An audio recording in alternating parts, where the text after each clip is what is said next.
and there's intimacy on the radio, and there's naturalness on the radio that can never be replicated on TV. The marvelous resurgence of radio as a political force in this country. News-related radio programming is evolving. There's a huge hole in our dialogue that can be filled by the synthesis of traditional radio and the freedom that comes from a live podcast. You're about to experience Cowboy State Politics live. Here we go.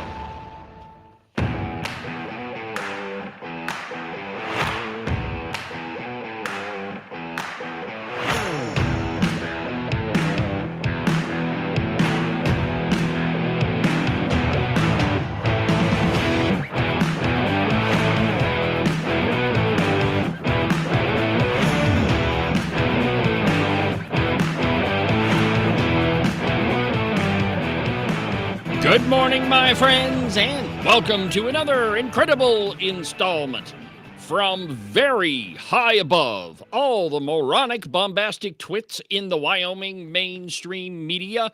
This is Cowboy State Politics.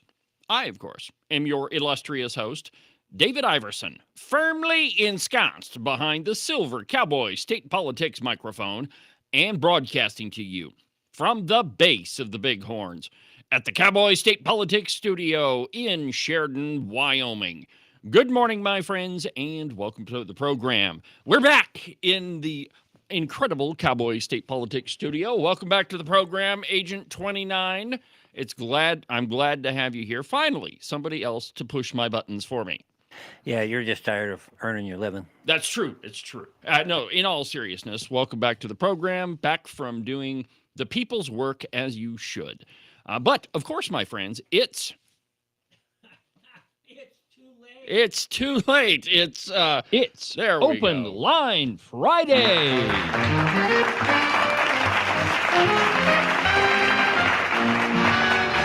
That's right, my friends. Open Line Friday here on Cowboy State Politics Live.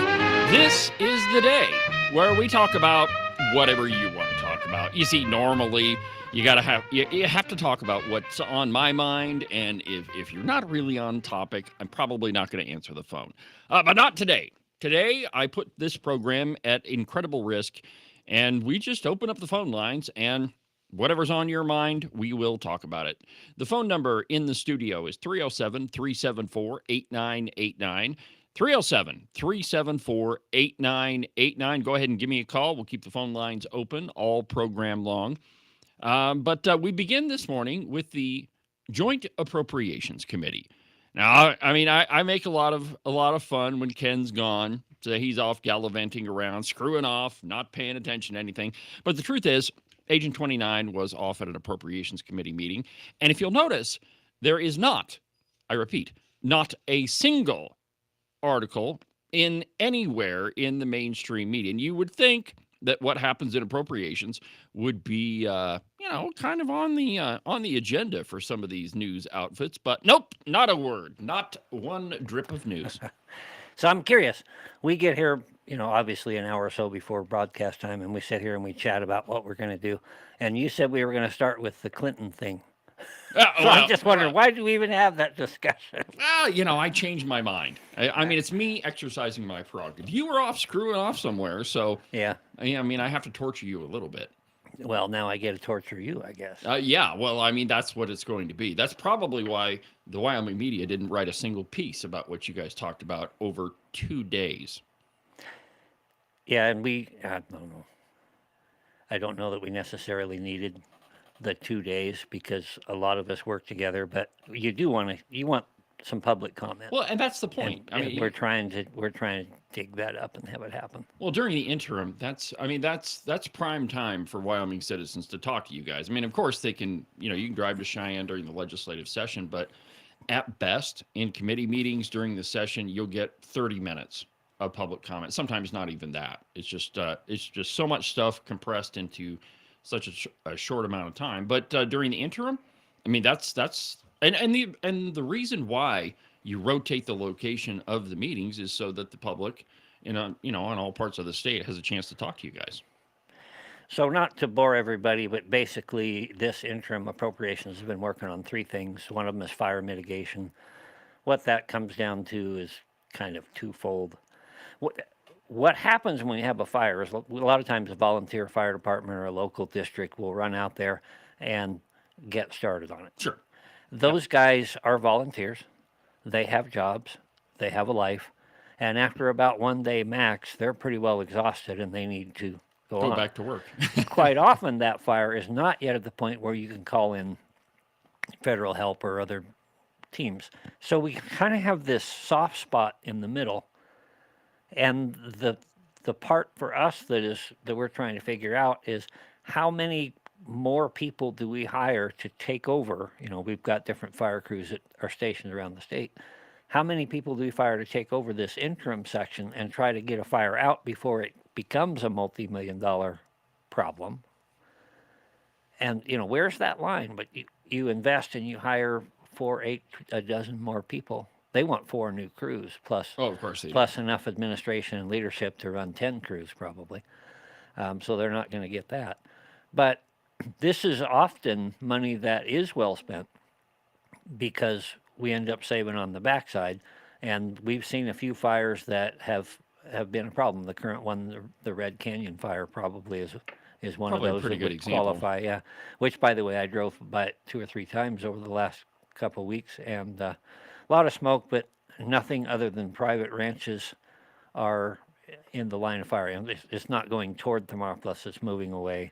I would think that going towards private ranches is kind of a problem. Well, it is, and especially if you happen to be Axtels or hillbillies or some of the other people that are out there. So it is a big deal, and crews are working hard to get that done. So I won't belabor that much more. The other thing we talked about is kind of an interesting thing, and it has to do with we have what we call direct distribution. Yep. Sales taxes come into the state. The state makes essentially a 70-30 split, sends the cities and counties their share. Well, in light of the recent property tax changes, they're saying in order to get things back where they should be today, which is a backfill, we should be closer to a 60-40 split.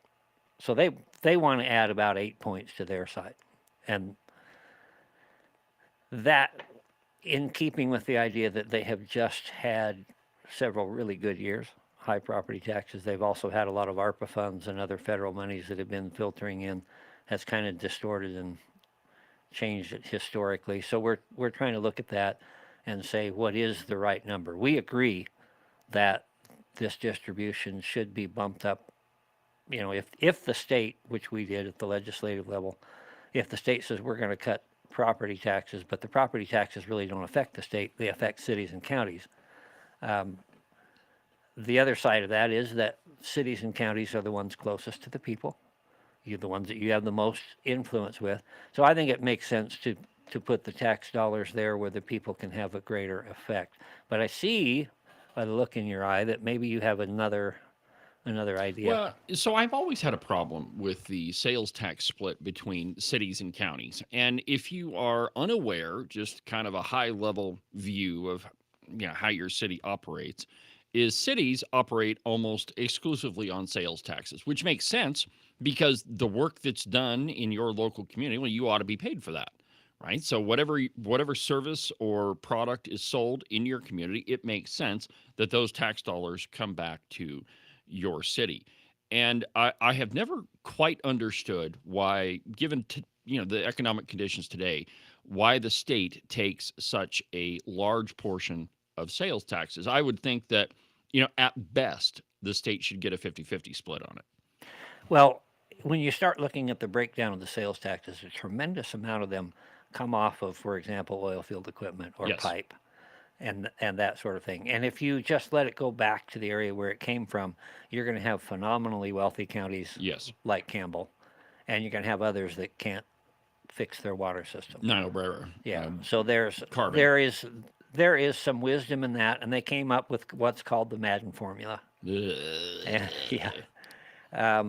Hold on just a second. Where that name comes from is Redcoat Representative Mike Madden. I call him Tax McMadden. The entire time that guy was in the legislature, every single session, he sponsored a bill or co-sponsored a bill that would dramatically increase your taxes. He's the guy that came up with, and maybe this is part of what you're going to mention, but the theory of excess tax capacity. Okay, that's a fancy way of saying money we haven't even stolen from you yet. And he often, during the legislative session, he would say, well, South Dakota taxes this much, but we don't. We need to be on par with what South Dakota does. Keep in mind, of course, that Wyoming really isn't in the habit of doing what other states do around us. We kind of march to the beat of our own drum. But old Tax McMadden also is the author of the Madden Formula. Yeah, that Madden Formula, though, does happen to be fairly effective. And one of the good things about it is it gives cities and counties some sort of baseline stability. Yeah. They know what they're going to get. They can budget on that. And I think there is certainly some value in that. I can argue a lot of both sides. The way this will work out, they will be a little bit more closely tied, and I'm not going to go into the explanation at this point, to the ups and downs of the economy rather than being totally insulated. It's going to work out, and I think we're going to be better. And I hope so, because probably when we're done with this, whatever we set it at is going to be in effect for 20 to 30 years. Right, a long time.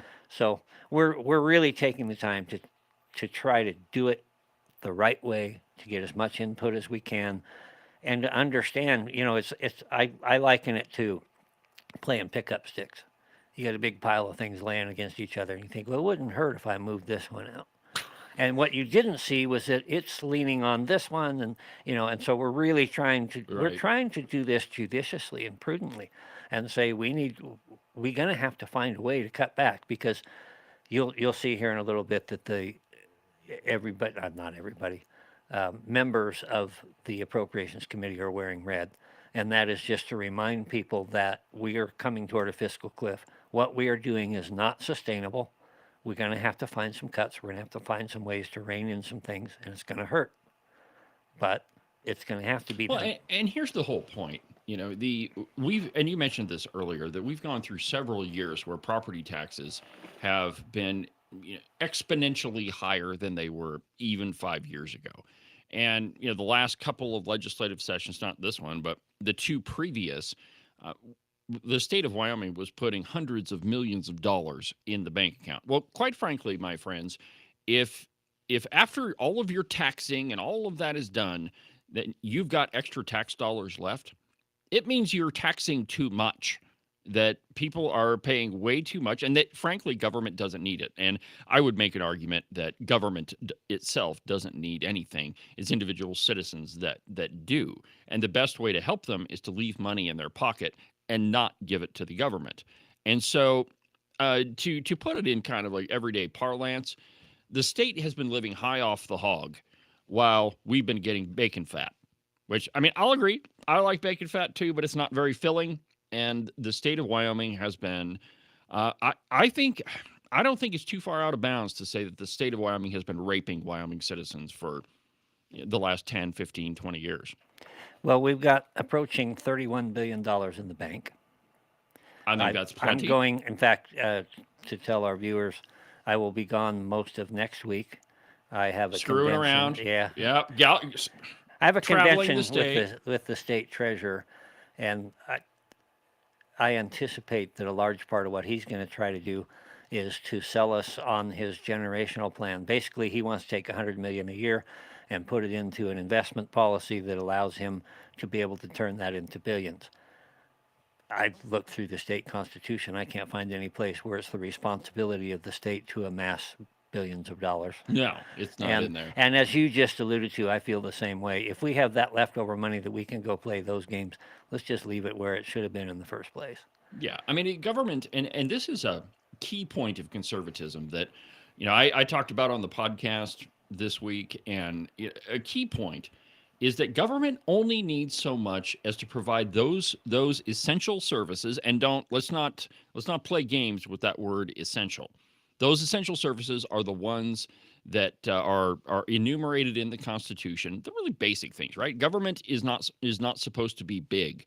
Government is to take care of only those few things that are essential. So like water and sewer, roads. You got to have some administration, law enforcement. Might be nice to have a fire department. The state has to manage the whole thing, and of course there are other departments at the state. But I don't think that we need this overburdensome Department of Education, nor do we need, and maybe we're going to talk about this one a little bit later, but this gigantic Department of Health. All of those things are extraneous to the essential job of government. But we've grown to such a point where we think that everything is essential, that government has to take care of everything. And what that means to you is your property taxes being as high as they possibly can. And, you're left to figure out how you can pay your taxes or lose your house. I mean, those are the stakes with Wyoming citizens. That's not the whole ballgame with the state of Wyoming, right? I mean, if they don't collect a whole crap load of taxes, they're not going to lose their jobs, but you might lose your house. I mean, that's just wrong. Well, let's talk about the Department of Health a little bit, because that's one of those things that should have been on the front page of every newspaper in the state in the last day or two. Wait, you mean it's not? And not the crickets. Well, I did notice we need that. a soundbite of that. What? We do need some cricket chirping. noises. Yeah. So anyway, the third thing that we talked about are what we affectionately call DD waivers. And a DD waiver is for people with developmental disabilities. In the old days, they just go lock them in a home and get them off the street. And that's a little bit cruel and inhuman. And I think there is a place. Just a little bit. Yeah. I think there is a place in our society for government to assist with people that cannot help themselves. This often becomes an unbearable, devastating burden to the families involved. I know I've been involved. And back in Gillette, the last time we had a meeting, I talked to Director Johansson. They're looking for, and I'm just going to, the numbers vary, but there's two things they want to do. They want to pay CNAs and other healthcare providers what they're actually worth, and I'm full on in favor of that. The idea that they're paying people to change somebody else's diaper $16 an hour is insane. You can do better than that at McDonald's. Yeah, $18 is starting wage. Yeah, so we got to pay people what they should be paid. On the other hand, we don't need 37 layers of administration, so there's some in there. So, and then the other thing is there are a number of people, like roughly 350 people, who are on this waiting list. We're waiting for funding to clear so that they can get some help that they need. And so they're saying, hey, if we had another, let's just call it 50 million. If we had another 50 million, we could get everybody off the waiting list and we could pay these people what they're worth. Wouldn't that be terrific? And my testimony last time in Gillette was, yeah, that would be terrific. You should do that. You have a $2.3 billion biennial budget. Look through that budget and see if there's something that you can maybe say, this isn't as important, and shift the money to where it needs to be. Well, of course, we knew that they weren't going to take that suggestion Did you do seriously. that? No. Of course not. So I had an opportunity, and I have a soundbite. This is actually my question to the Director Johansson about, following up. Did you do what I asked you to do last time? All right. Listen up. Representative Pendergrass. Thank you, Mr. Chairman, and thank you, Mr. Director, for being here. It's good to see you again. You'll recall that last time we spoke, you heard my testimony, and I spoke about sacrifice that my family had made, that churches had made, and others in order to do what we felt was necessary. I expressed my interest and support in the DD waiver program. I think it's a valuable thing to do. And I made what might be kind of an unusual request of you to have a little bit of introspection to your agency and see if there might be some sacrifices that you as an agency could make. And so my question is, are we going to see in your proposed budget coming up any reflection of that? Were you able to find anything that perhaps would help us out with this? Director Johansson. Mr. Chairman, Representative Pendergraft, again, it's a good question, and I absolutely respect the intent of it. as I mentioned in Gillette, I think that's absolutely possible. But at this scale, keep in mind this program right now in our Department of Health budget is over $300 million on the biennium currently. It's a large scale, very expensive program because these services and the acuity of some of these clients blah, is blah, blah, blah, blah. So what are you saying? Yeah, I know you asked for us to try to help out and see if there's anything. But I'm not going We to don't do have it. anything close to that kind of scale. We're not going to be able to find it. And former Representative Sweeney came on and said, yeah, you're not going to find anything there. How he would Oh, know that, really? because we've never taken a good hard look at it before, is another question. So anyway, that was how I brought it. And then the discussion goes on, and I brought a motion. Hold on, before you get Yeah. there, any budget, it doesn't matter what it is, whether it's your house budget or your business or your TV budget or whatever it is, a government budget, definitely. There isn't a budget anywhere that can't sustain a 10% cut. I mean, that's just not possible. When you have fat times, you add programs. Hey, we can buy this new piece of equipment. We can buy new football pads for the football team. We can add this program, hire a couple other people. There are cuts you can make in every single budget. And how many times have we heard the governor says, well, we have to have a 10% reduction across the board. And it is the sky is falling. Government cannot operate. Everything will come to an end. And then they find the 10% cuts and none of that stuff happens. The truth is that government does not want to cut itself. Government bureaucrats, and I don't know this Johansson guy, but I get really irritated, 29, when they're asked a direct question. All right, so you say that this program is important. You have a $2.3 billion budget.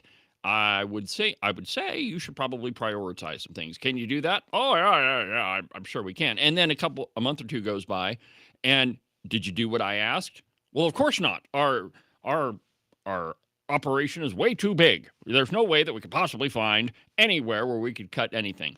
It's completely disingenuous, and I mean, it's not based in reality at all. Yeah, the part that offended me was he's saying, "But this is a $300 million project." Okay, that's a lot of money. It is. Yeah. Yep. You couldn't find anything. You couldn't start us with find 10 million just to get the ball rolling a little bit.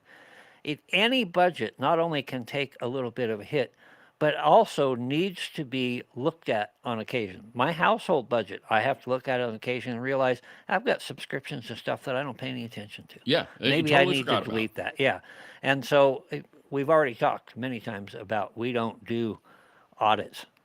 Nope. Of the interior. So bearing all of that in mind, toward the end of the last day, I made a motion, and here's what that sounded like. Representative Pendergraft. Thank you, Mr. Chairman. Whereas the Department of Health, the Wyoming Department of Health, has a larger total budget, about $2.25 billion, than any other agency other than K-12, which, by the way, is undergoing considerable evaluation and recalibration this interim. Although the Department of Health's general fund budget has grown modestly, approximately $30 million in the last decade, the agency has benefited from considerable one-time federal funding during the pandemic. Whereas even modest percentage increases to such a large agency's budget can have significant impact on total state budget needs, the Department of Health's budget has an outsized impact on Wyoming's total budget. Whereas this committee has expressed interest in supporting specific initiatives such as the waiting list of persons with developmental disabilities and desires to find the necessary funds for implementation within the current Department of Health budget. Therefore, continued aggressive legislative oversight, I believe, and attention is warranted. That having been said, I move that the JAC create a subcommittee of 3 members consisting of 2 Republican and 1 Democrat member of the JAC to conduct a deeper investigation and analysis of the Department of Health's budget for the upcoming 27-28 biennium. Membership should be determined by the co-chairs, and the co-chair shall request funding for up to 2 in-person. This would, of course, provide for public comment, and 3 virtual meetings prior to the JAC's December meeting. The purpose of this subcommittee is to provide a well-reasoned, sustainable recommendation for the JAC to properly position Wyoming's Department of Health for long-term success. You're going to doge the Department of Health. You would think that, if nothing else, that would be of interest to the Sheridan Press or Sheridan Media. No. Here's a local representative asking to doge the Department of Health. Not Crickets. a peep. Not Crickets. Not a No, peep. I looked this morning, Ken. Not the cow pie, not the turkey vulture, not the, well, I didn't look at the Pravda on the plaque because they hardly ever do anything anyway. But nowhere have I seen a single piece about that motion, about the Joint Appropriations Committee, about anything that happened the last couple of days. Nothing. Crickets. Well, as you know, any motion must be seconded. Yes. And I want you to pay attention to who seconds this motion and what she says. Do I have a second? Representative Sherwood. I'll second for discussion. Okay. So we'll open this up for discussion. You've Good heard the job, motion. Trey. Any discussion from the committee? Representative Sherwood. Thank you, Mr. Chairman. And I think I've shared this with some of you individually. In looking at the Department of Health, my biggest concern is where cuts to federal resources are going to impact their mission and what that looks like in our communities in terms of to our service providers. So I'm some nuance in that motion and just the importance of understanding where a reduction in federal services is going to impact the overall Department of Health budget. Thank you, Mr. Chairman. Fair enough. If you're going to take into this and you're going to start looking for cuts, bear in mind that the feds are probably going to be cutting as well, and we need to be cognizant. Absolutely understandable, and that's what a Democrat would do. And so I appreciate that. Before we go to the break, I want to play you Chairman Bear's comment that he interjected just to kind of balance out Sherwood's comment. So here's this one. All right. Okay. Before I get to you, I'm just going to comment on that, Representative Pendergraft. So we've heard testimony that we're going to see an influx of funds for rural health, and so that should also be taken into account.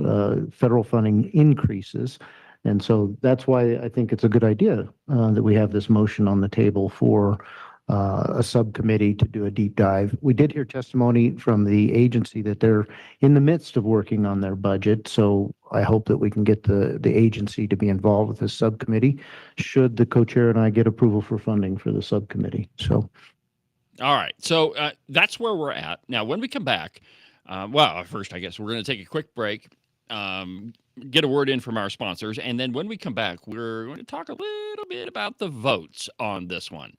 Now, remember, all of these folks on the Appropriations Committee, and in theory, maybe not Tim Salazar, but all of them should have a pretty good handle on exactly what our fiscal picture looks like for the upcoming budget session.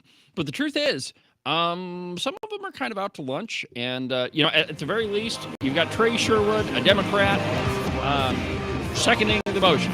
I really like her. We'll be back in a minute.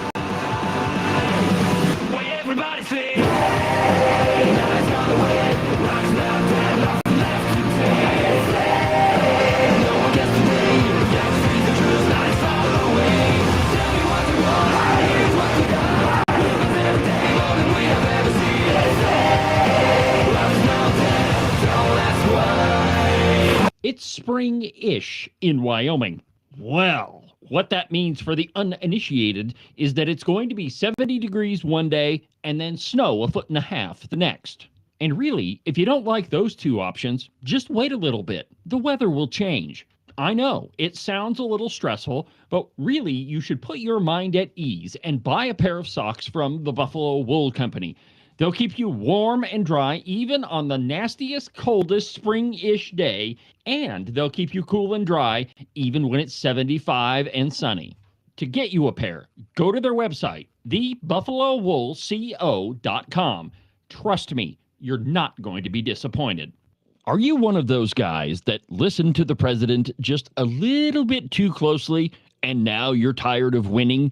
Are you getting the feeling that there's been way too many good things happening in our country and you just can't take it anymore? Well, if you are, and you think you should follow Rosie O'Donnell's example and get the heck out of Dodge, you need to call Rebecca Bextel at eXp Realty. She'll make those foreign country living ideas a reality for you. All you have to do is call 307-699-3519, and she'll make sure some freedom-loving, red-blooded American will now live in the home that you no longer want. If you want to sell your house, or if you want to buy one that's way better than the house you have right now, give Rebecca a call. Again, her phone number is 307-699-3519. I've never felt the freedom like I do. I feel stronger every day, don't you? Well, I can show you how. A new day, a new way. Watch out, I'm only gonna get stronger. A new day, a new way. Watch out, I'm only gonna get stronger. A new day, a new way. Watch out, I'm only gonna get stronger. A new day, a new way. Watch out, I'm only gonna get stronger. I've never felt the freedom like I do. I feel stronger every day. I'm only gonna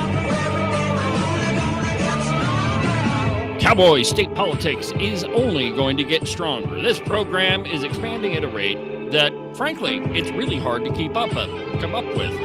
Number 30 on the list of the 100 podcasts you should be listening to in 2025. Thank you to FeedSpot for paying attention. Thank you to all of you for listening, and thank you to the good man upstairs for making all this possible.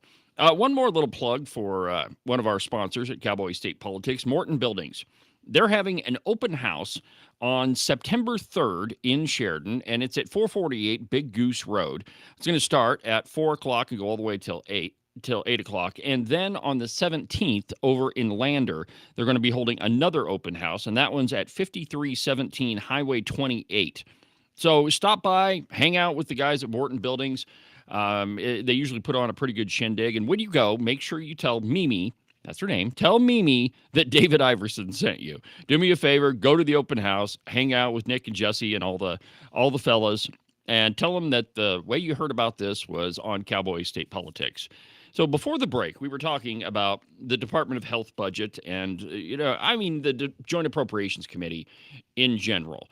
But the truth is, there are a number of programs in the Department of Health, well, across the entirety of state government, that maybe when they were instituted, they were a good idea, that we had to do it, that, maybe there was an extended pregnancy benefit or something that we needed to fund. But since that time, the program really hasn't been used all that much, and yet the funding is still going towards it. So there's a lot of different things that we could take a look at. But the question is, why would anybody be opposed to auditing or doging that department? I mean, it doesn't make any sense, right? If you find extra money, there is at least a possibility to say, hey, we found $30 million over here that is not being used or is not being, taken advantage of. Maybe we could move that $30 million over to this program over here, the DD waivers, whatever, and make use of it. But there are some people that are just opposed to any suggestion that we could look at the budget and make some cuts. And so one of the reasons I wanted to start out the program the way we did is Ken's been gone. He's been working hard at the Appropriations Committee. And as we always do on Cowboy State Politics, we're doing the job that the mainstream media just flat out refuses to do. So the last thing we played for you before the break was a motion from 29 over there saying, let's doge the Department of Health. It got seconded by Representative Democrat Trey Sherwood, and we kind of left it there. So there's going to be some discussion, I would presume, and then a vote. So let's continue. Yeah, remarkably for something that substantial, there wasn't that much discussion, in part because we'd already discussed it amongst ourselves. Right, And is beat this a something that dead we horse. should do? And that's how you run an effective committee. You very seldom make a motion that nobody's, it's Right, not you fair go to make around- a motion that the chairman's not aware of. Chairman may be in agreement or may be in opposition to it, but that's out of a courtesy. You don't blindside them. So, this was no surprise. But you were talking just a minute ago about, where can we find this? Where can we find 30 million? Let me give you one example here. They want $25 million to shore up pay for home health providers. Okay. Sorely needed. I agree wholeheartedly. We can't find 25 or 30 million in our 2.3 billion. Of course not. No, But it's nowhere to be found. when I look over across the way, I see the Wyoming Business Council is trying to give $25 million, interesting number, to a nuclear company to come to Bar None that nobody wants. This company doesn't need the money. They've even stated they don't particularly want the money. Okay, let's grab that 25 million And put it over here. and put it over here. The problem with that is now we haven't just gone through that 2.225 billion.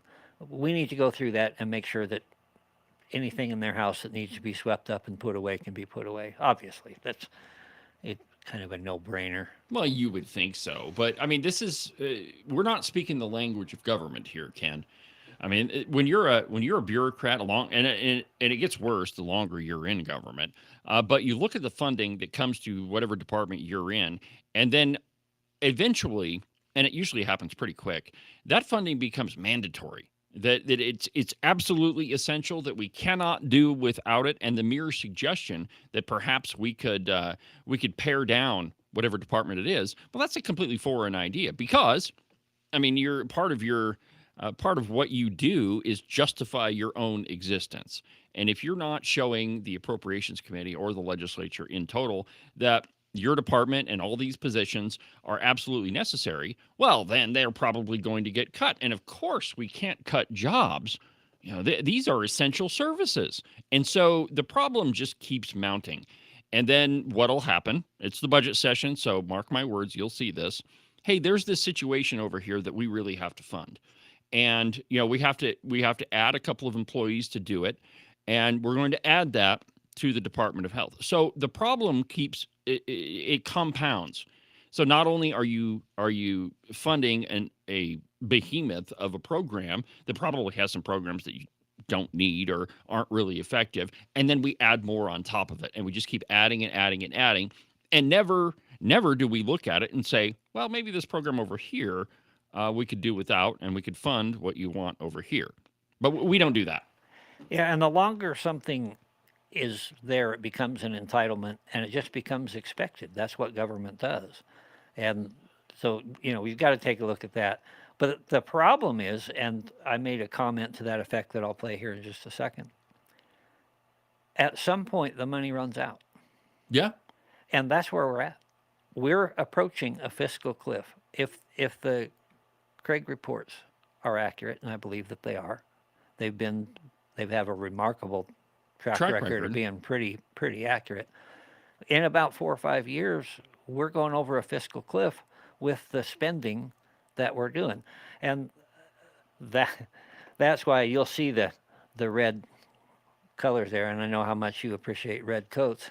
Yeah, well, but the reason couldn't you chose a different color? Maybe one that's the states, less red coated. The states in the red. Anyway, that was the direction. But that is meant to remind people that this fiscal cliff is looming. It's not just a matter of conservative swagger that we want to cut the budget. It's a necessity. Right. We're going to crash if we don't do this. And so we have to look at them. So we have to, and if we are going to cut, especially when you do something out of the Department of Health that can be particularly sensitive. Oh, I think it's all sensitive. Yeah, if you're going to cut that, you better have gone across the T's, dotted the I's, looked at everything carefully, and be able to do it in a wise fashion. Let me give you an example. Okay, so last night was Third Thursday in Cheyenne, and it's a big street festival, and they close off Main Street, and everybody's got their own little booth. Well, the lovely Christine has a booth for her salon By the way, if you need a beautiful haircut or color or whatever, you should go to Bombshell Hair and Wellness Studio in Sheridan. The lovely Christine is an expert. I have to give her a plug every once in a while. Well, the booth right next to hers was, and I don't know if this was their sole purpose, but they had a lot of, I'll just call it propaganda, but 988 hotline stuff, different little pamphlets out on the table. And if you talk to those ladies, the service that they provide is absolutely essential. Well, nobody ever asked the question of, do we need a 988 hotline? And the immediate and knee-jerk reaction is, how dare you want people to kill themselves? That doesn't answer the question. The question is, do we already have a 988 hotline? And the answer to that question is yes, we do. Even before the state of Wyoming set up their 988 hotline, anybody could pick up this and call 988 and they would be able to talk to somebody. The ridiculousness of our 988 hotline is, well, we have to have our own. We have to have our own duplicative service. But if you talk to the people that are involved on the ground, that's an essential service that we absolutely can't do without. And they probably don't have any idea that the service that they're engaged in is available over here also. And I think you said it right, Ken, that all of these programs are of a sensitive nature. And so when you start asking questions, when you start trying to poke holes in things, people get a little irate. And, it is personal to them. So, maybe that's the reason why none of them want to doge the Department of Health. Well, given that and that kind of an attitude, here were my comments. Representative Pendergraft. Thank you, Mr. Chairman. I just want to remind the folks that are here why we're wearing red. And that is, we see an impending problem with the state budget. And it would be nice just to be able to stand out and hand out whatever money was needed wherever it was. But if it's not there, it's not there. And anything that we do needs to be done with as much information and input and knowledge as is humanly possible. And that's why we've given it the time during the interim. That's why I would like to have a subcommittee that could really delve into this, to work with the agencies involved and to really understand what it is we're doing, because anything we do will impact people. As you pointed out, the vast majority of your budget goes directly out to people. And so we've got to take a hard look at that. And whatever we do is going to be a very difficult decision and needs to be made with gravity and caution. And I just want to assure everybody that I have complete understanding of the magnitude of what it is we're looking at. So, motion has been made, the motion has been seconded, comments have been made. We want to do this. This is a prudent thing to do. Even Trey Sherwood is on board. Let's look at this because we don't want to cut when federal funds might go away. John Baer plays Ferris as, federal funds go both ways. They come and go. All of those things come into play. And now we come down to the vote, and I will play the vote for you. I have to comment a couple things because when your mics are off, you can't be heard. But here's the vote. Okay, the motion's on the table. No further comments. All those in favor of the motion, say aye. Everybody in the room, and let me go back to that. And it might be worth just mentioning who's on that committee. Play it again.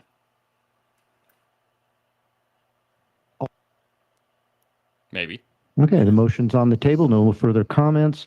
All those in favor of the motion, say aye. All those. Okay, what I wanted to say there was you could hear the ayes. Everybody that's there in that room voted aye. Jeremy Haroldson, Senator Tim French, Dan Larson, Tim Salazar, John Baer, Scott Smith, Bill Alamand, and actually his suit is a lot redder than that looks. It kind of looks orange. Makes it look orange with a camera that's a PBS camera, by the way. Of course it is. Throw that out there. Yeah.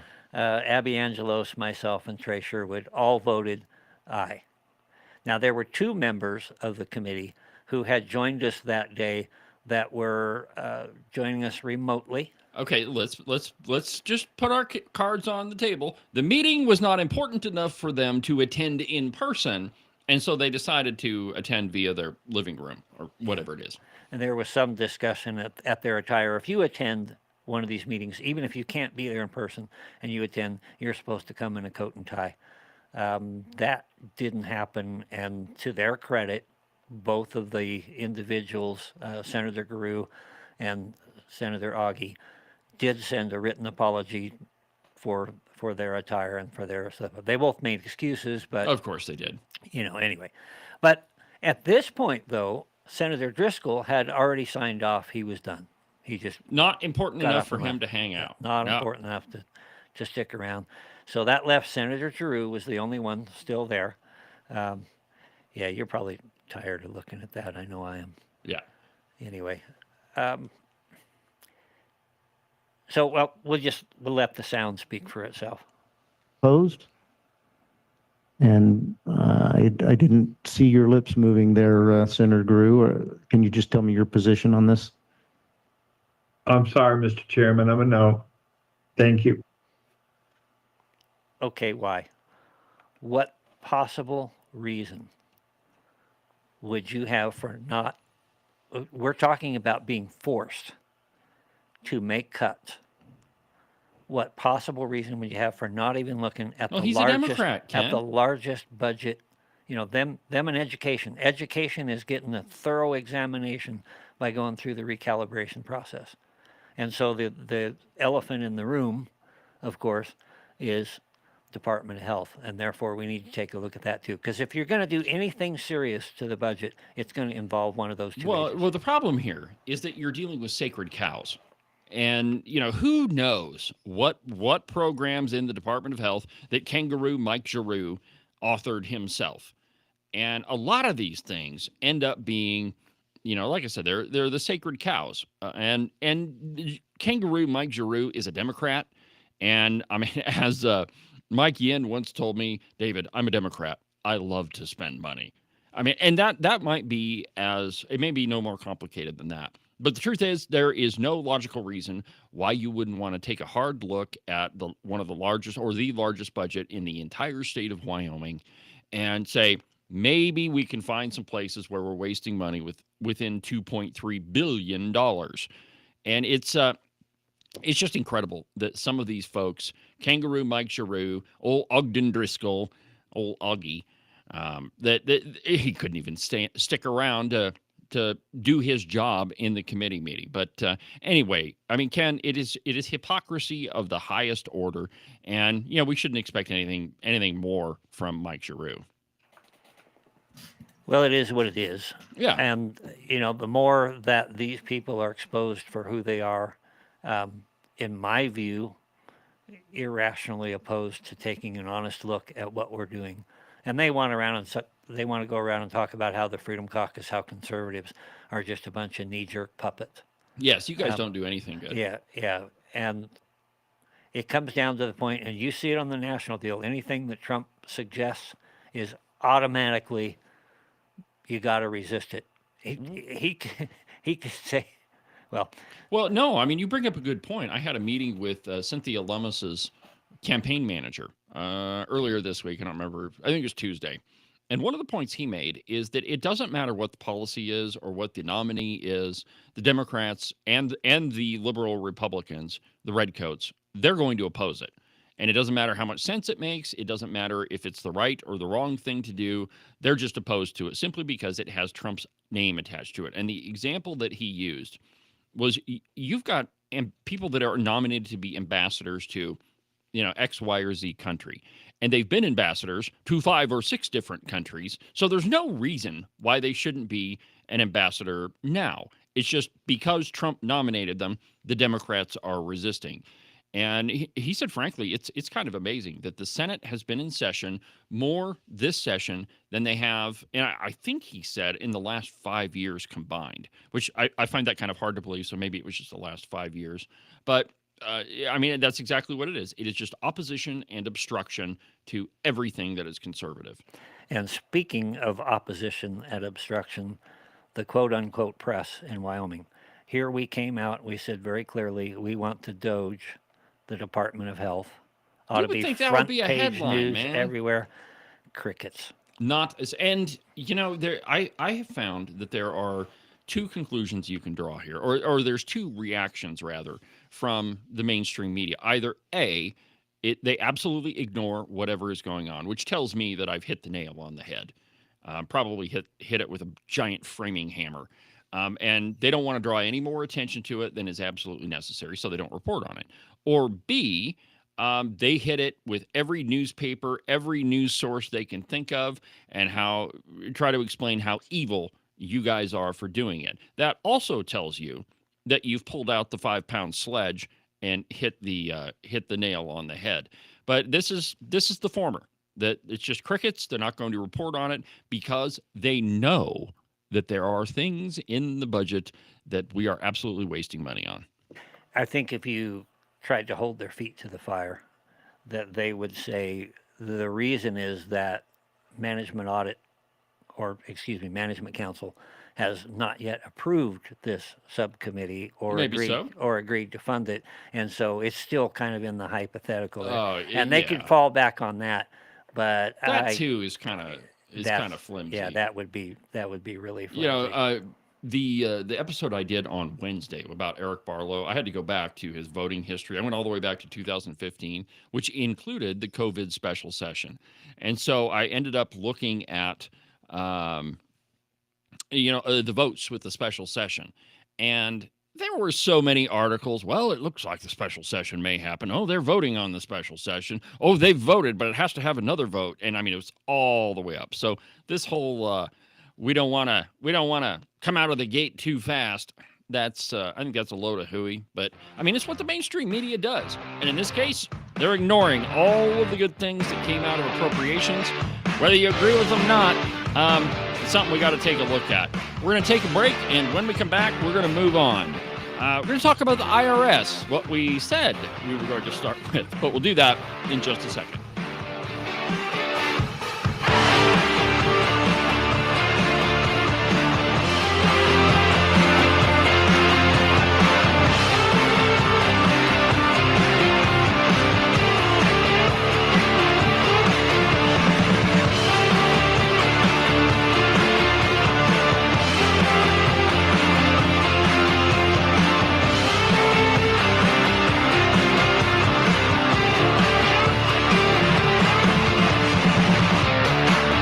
Ever since gold backing was removed from the dollar, the value has dropped significantly over the past few decades. Experts say this is one of the main reasons goods are more expensive and your savings are worth less each year. How would you know how many dollars to save for retirement if the valuation of the dollar changes over time? Would you work all week for that $20 gold piece? Let's look at the valuation of this coin from the 1970s to today. When President Nixon took us off the gold standard in 1971, this coin traded for about $275. Today, it trades for about $14,000. Buying and holding rare coins using only a fraction of your portfolio is our suggested way to save for the future. Call U.S. Coin Capital at 1-800-878-2646 to get your free United States Gold and Silver Buyer's Guide. Make sure that you subscribe and follow the Cowboy State Politics podcast. You can do that from the website, cowboystatepolitics.com, or anywhere that you get your podcasts. That way, you'll make sure that you won't miss a single episode of Cowboy State Politics. Welcome to Lessons in Civility by Morton Buildings. Gentlemen, is your garage completely jam-packed full of all of your unnecessary crap? And your lovely wife has been on your tail, nagging you non-stop to clean it out? It's not because she just wants to incessantly irritate you.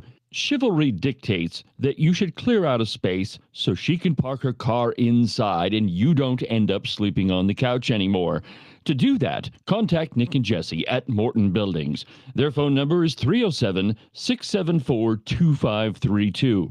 Not only are they the experts in metal building construction, They're also skilled at keeping you out of the doghouse.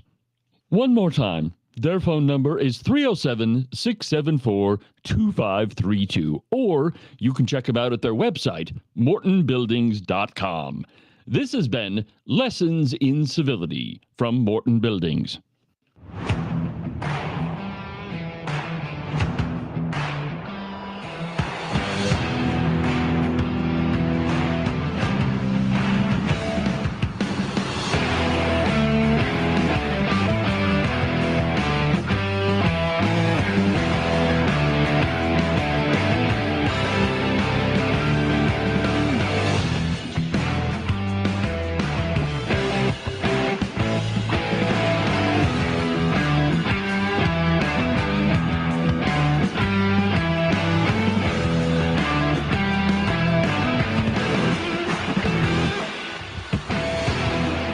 Welcome back to the program. Open Line Friday on Cowboy State Politics Live. If you want to be part of the show, the phone number in the studio is 307-374-8989.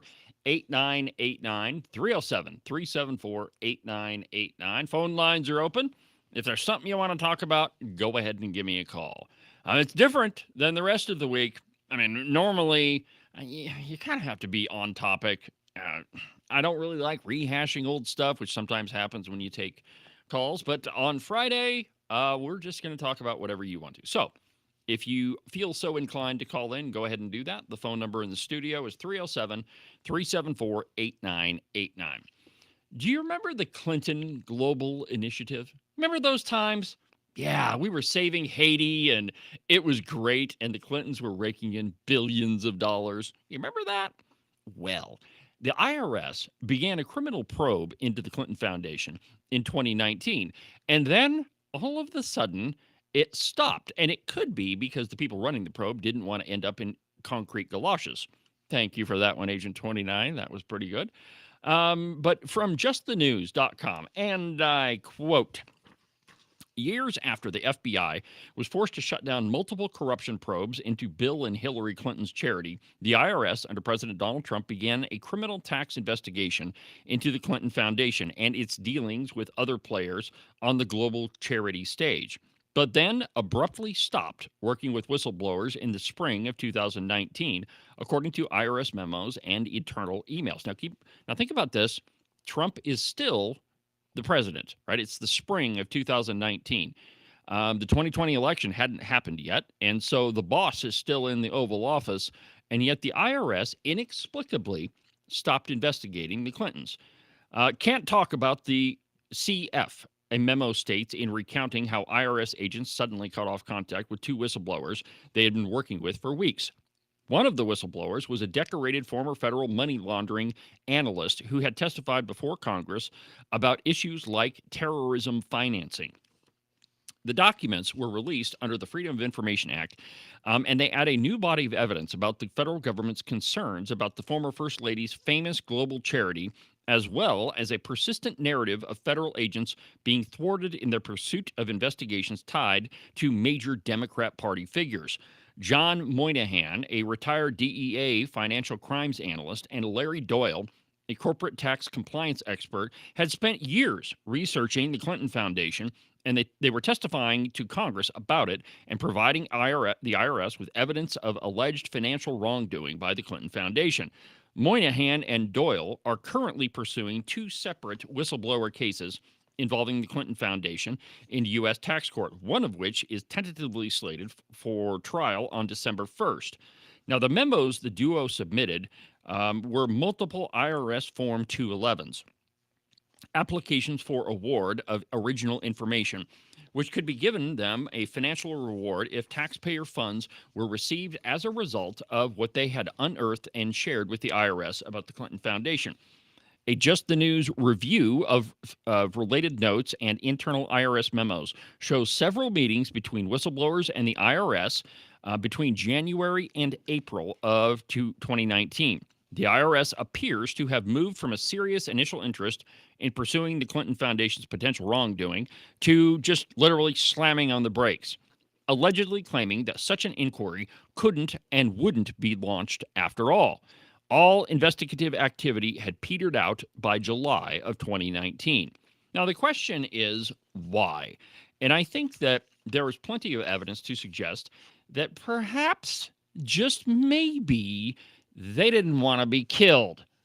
And I know it sounds funny, but there are a ton of people surrounding the Clintons who have mysteriously departed this mortal plane. And it's weird because sometimes it's journalists, sometimes it's staffers, and these people just mysteriously die. And children, yeah, in a couple of cases. There have been kids that have been killed. But these two whistleblowers, they're working hot and heavy with the IRS, and then all of a sudden, the IRS just slams on the brakes. Now, the Clinton Foundation in 2018, there's evidence to suggest that they began acting as an agent of a foreign government early in its life throughout its existence. Moynihan testified in late 2018, quote, as such, the foundation should have registered under FARA, the Foreign Agent Registration Act. Ultimately, the foundation and its auditors conceded in formal submissions that it did operate as a foreign agent. Therefore, the foundation is not entitled to 501c3 tax-exempt privileges, which, of course, the Clintons claimed. So the point in bringing this all up is that with Donald Trump in the White House, there are a number of people that, one, deserve to be investigated, two, should have been investigated a long time ago, and three, that depending upon who is in the White House determines whether or not the Department of Justice, even, or the IRS for that matter, even looks at them. And I call this the Ray Charles phenomenon. You, me, 29, all the rest of us, we're kind of Ray Charles. And a lot of times we're so darn busy with our own personal lives, paying our bills, going to work, having fun, getting the motorcycle out, getting the boat out, going fishing, getting on your horse, going riding, that we don't really pay attention to what's happening in Washington, D.C. We're kind of blinded. We've got the blinders on of our own lives, and we don't want to be involved in politics. But even so, we're able to call a spade, or in this case, a crook a crook. And when you see something like the Clinton Global Initiative that takes in a whole crap load of cash on the one end, and there's just this little stream of cash coming out the other end, anybody can look at that and say, hey, I think that there was some funny business going on there. Ray Charles could see that. But somehow in 2019, when Donald Trump was still the president, the IRS stopped. Let me give you another case here. The auto pen scandal, and there is another giant piece, and I think this one is on in the Blaze, but it's entitled WTF. What are you guys doing? DOJ expresses black and white evidence that the Biden administration knew that auto-penned pardons were legally flawed. And again, I can show you this. This is a gigantic article. Maybe you can't see how big it is, but anyway, it feels pretty big in my hand. But it begins, and let me just read you the opening paragraphs of it, and then we'll talk about it. Internal DOJ emails also reveal that Biden apparently decided deceived the nation about the nature of those who received commutations. The Oversight Project, which has been the group that's investigated all of these pardons, obtained damning internal emails this week from the Justice Department revealing a high-level understanding in the Biden administration that the auto-penned communications issued on January 17th, so 3 days before the inauguration, in the former president's name were legally flawed. In addition to showcasing former Associate Deputy Attorney General Bradley Weinsheimer had legal concerns. The emails provided by U.S. Pardon Attorney Ed Martin's office reveal that the Biden administration apparently misled the nation about the violent criminal nature of those people who received commutations. And let's see, there's a list of these folks here. Hold on. Why, if your name was Weisenheimer, wouldn't you change it? I think I would. I would. But here's a list of some of the people who received commutations. Just check this out. This is amazing. The 2,490 federal inmates who received the commutations. And, okay, you can't tell me that Sleepy Joe Biden knew about all 2,490 commutations that he allegedly signed or that were signed in his name. Here's just some of them. Terrence Richardson and Ferron Claiborne, whose drug trafficking offenses led to the death of a police officer. Yeah, they got their sentence commuted. Russell McIntosh, a thug who gunned down a woman who threatened to expose his drug enterprise, along with her 2-year-old child. Yep, Biden gave him a pardon. Adrian Peeler, sentenced for conspiracy to commit murder involving the slaying of an 8-year-old witness and his mother. Yep, let's commute that guy. Yeah, he probably worked for the Clintons. He may have. Yeah, I mean, that's probably why he got a commutation, because there was a job opening there. That's why the IRS guys stopped. And Plaze, with Plaze Anderson, a former high-ranking member of the Gangster Disciples, who was personally involved in 2 murders, an attempted murder, and a kidnapping, and obstruction of justice. He gets a pardon, too. Weinsheimer added that based on limited review, the DOJ identified 19 inmates under consideration for clemency who were, quote, highly problematic, and that list included violent offenders, including those who committed acts of violence during the offense and conviction, or who otherwise have a history of violence such that it is misleading to suggest that they are nonviolent drug offenders, which is the line that we were all told. But the truth of the matter is, my friends, when Democrats and liberals get in power, the rules do not apply to them. And this is the perfect example. And they knew what they were doing was wrong. Listen to this. 16 of those 19 problematic felons had received grants of clemency in Biden's name, and their commutations were characterized as, quote, progress towards justice by the ACLU. Quote, I have no idea if the president was aware of these backgrounds when making clemency decisions, Weinsheimer wrote. The department was largely excluded from the process, which we otherwise opposed. The emails revealed that not only were the commutations opposed internally as not as advised, they were likely unlawful. Now, this is the pardon attorney that's looking at all of these commutations and giving advice to the administration. And he's saying, these are all kind of legally problematic. We're not exactly sure that you can even do this. Let's see here. Here's another one. Because no offenses have been described to the department from the president, the commutations do not take effect. And that was the emails that show a fight to get the list of criminal offenses, specifically those who were receiving commutations, amid mounting questions from the courts, congressional staff, and the criminals' families. So all of those groups were questioning why these people were getting pardons. And yet they still were. And I mean, this piece goes on, and I'm not going to go too much further into it, but this is a giant article, and I found it on The Blaze this morning. You should really go check it out, because it goes on and on and on, and literally, when you're done, when you finish it, you're going to say, what the WTF was going on? I mean, how could they possibly do this? Well, it's just proof that the Biden administration, that Democrats as a whole, they don't really give a crap about following the law, which is interesting because I happen to have a particular soundbite from a rather prominent Democrat who says that it's Republicans that break the rules when they're in power. Now, the context is different. Elizabeth Warren is talking about redistricting in Texas, which I don't know if you saw this or not, but the Democrats have they decided to go back to Texas. Apparently, none of them want to lose their seat or face any further charges or repercussions for leaving the state and leaving a quorum. And the Texas governor saying, no, I'm going to send some Texas Rangers after you. Well, they're back. Well, now Elizabeth Warren, Gavin Newsom, Barack Obama, all of them are suggesting that perhaps California should do some redistricting of their own, gerrymandering, and change the balance of what Texas is doing. Play cut number 2, Ken. This is Elizabeth Warren. Listen to this.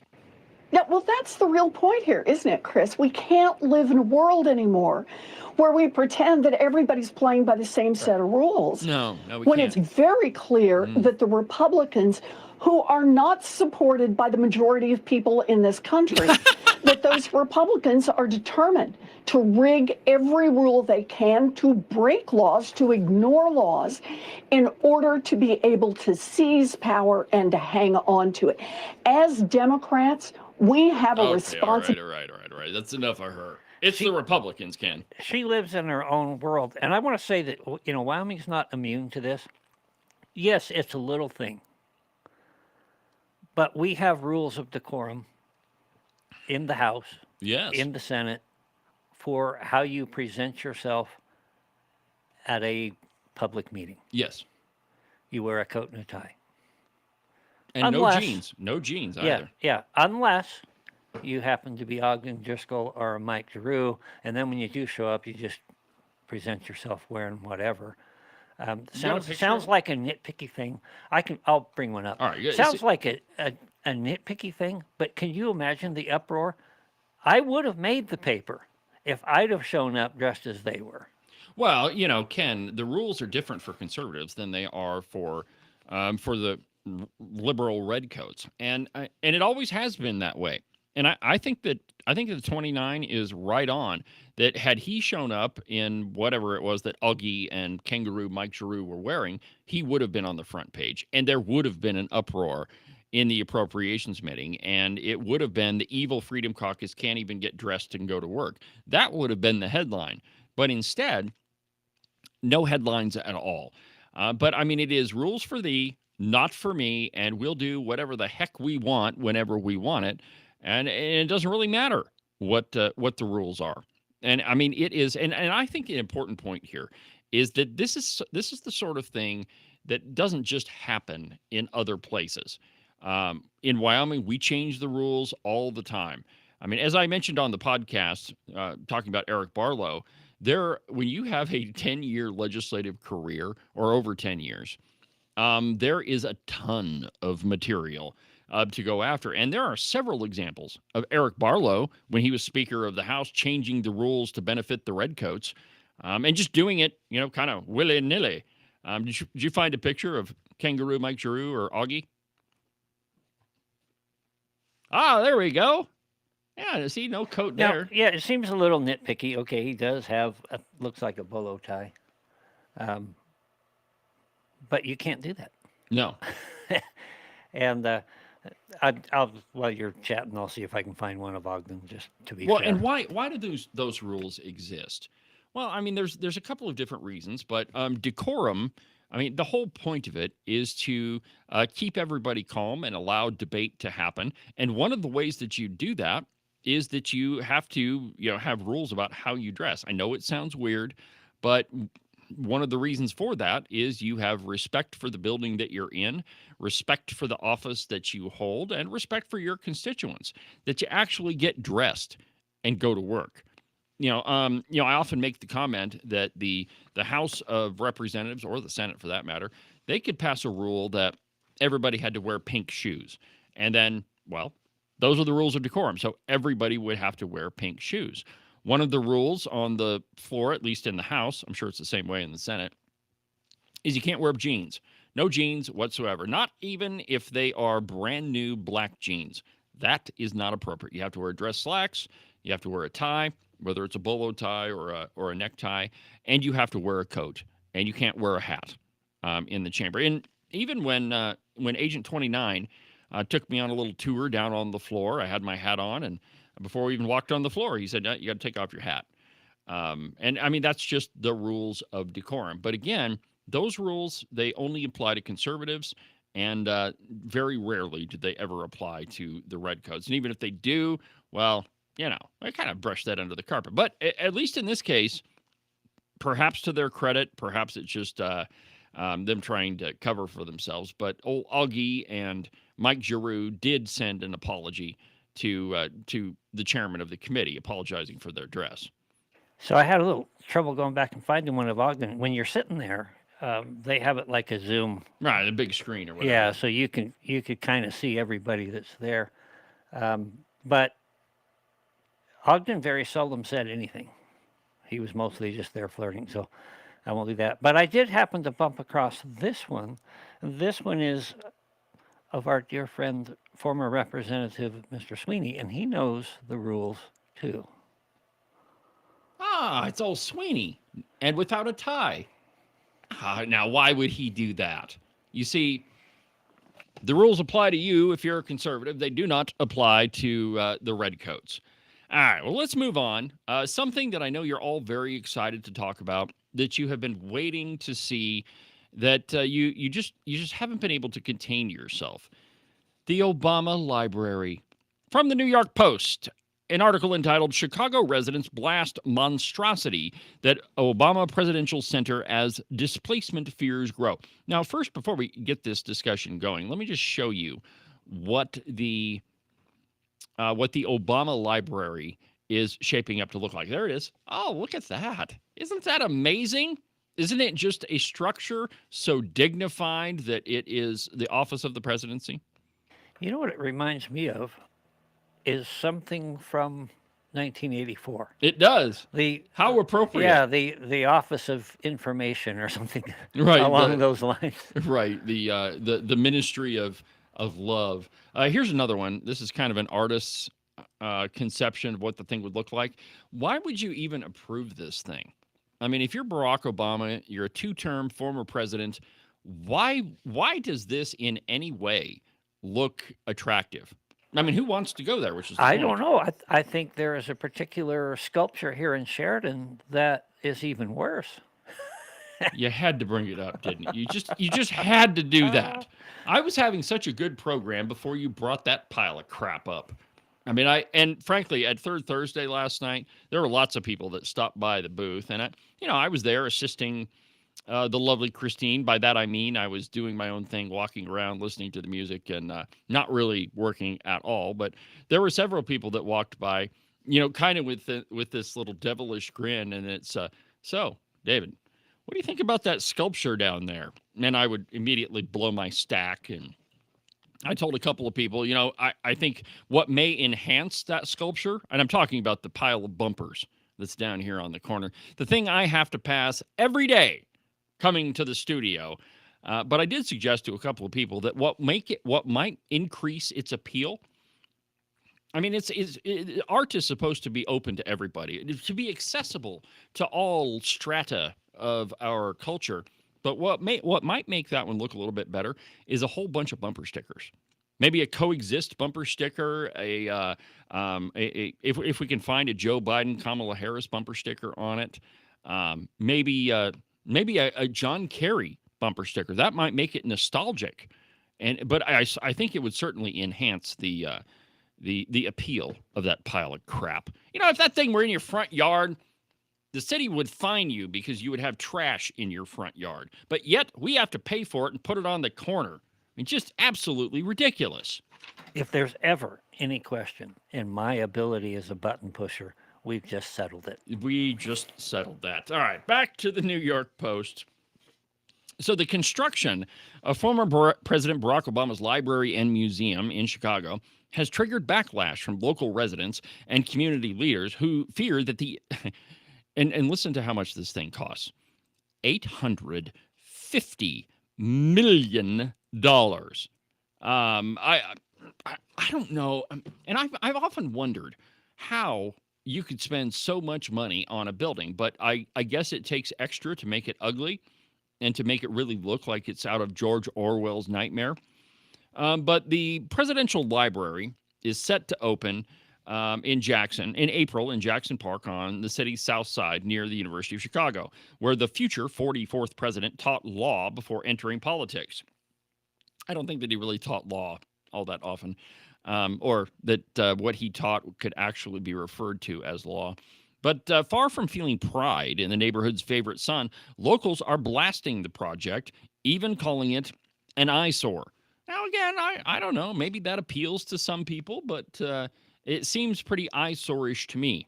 The Obama Presidential Center is one that Obama said, and I should have looked up a soundbite about this piece of crap, but he said it was going to be amazing. And now keep in mind, he hasn't been president since 2016. It is 2025. And so it's taken that long to build up such a pile of trash. Maybe it's like a landfill, Ken, that it takes a while to build up the layers. You have to keep adding to it year over year. I look at that thing and I wonder if you put nuclear waste in the center of that, how long would it take to radiate out of that? I don't know. Maybe that's the point. Maybe that's the thing. Maybe we should tell Dan Sabrowski that there's a depository in Chicago that he could use. Quote, "It looks like this big piece of rock that just landed here out of nowhere in what used to be a really nice landscape of trees and flowers," a lawyer and father of 6 who grew up in Chicago said. "It's a monstrosity. It's over budget, it's taking way too long to finish, and it's going to drive up prices and bring headaches and problems for everyone who lives here. It feels like I'm washing away the neighborhood and culture that used to be there before." If you saw that on Star Wars, it would fit right in. Yeah, absolutely. To which side? Oh, this would totally be the Empire. This is the dark side. Yeah, I mean, it has the same colors as all of their equipment. And honestly, Ken, that's what immediately came to my mind when I saw this thing. But absolutely ridiculous. Well, I should have brought this story up when we were talking about the Department of Health, because it fits right in. But from the Daily Wire, Tulsi Gabbard is working on revamping the Office of the Director of National Intelligence, reducing the agency by almost 50%. And listen to this, saving taxpayers $700 million. And that's just half. And I quote, "Director of National Intelligence Tulsi Gabbard will announce Wednesday afternoon," so 2 days ago, "that she is refocusing her agency to aggressively execute its national security mission and shrink the Office of the Director of National Intelligence by nearly 50%, saving hundreds of millions of dollars. Gabbard described the changes as ODNI 2.0. We're very much into acronyms in government. In a statement on Wednesday calling the shift, quote, "the start of a new era focused on serving our country, fulfilling our core national security mission with excellence, always grounded in the U.S. Constitution." Okay, blah, blah, blah. Just tell me why we were spending $700 million on stuff that we could just easily get rid of. Let's see here. The message to the ODNI workforce, viewed by the Daily Wire, suggests that the changes will reduce personnel by 30 to 40%, and that's always the biggest part of any budget. It's the people. So just imagine how big. That's just one little portion of our intelligence apparatus. And you could reduce that one by $700 million. Okay, that's a crap load of money.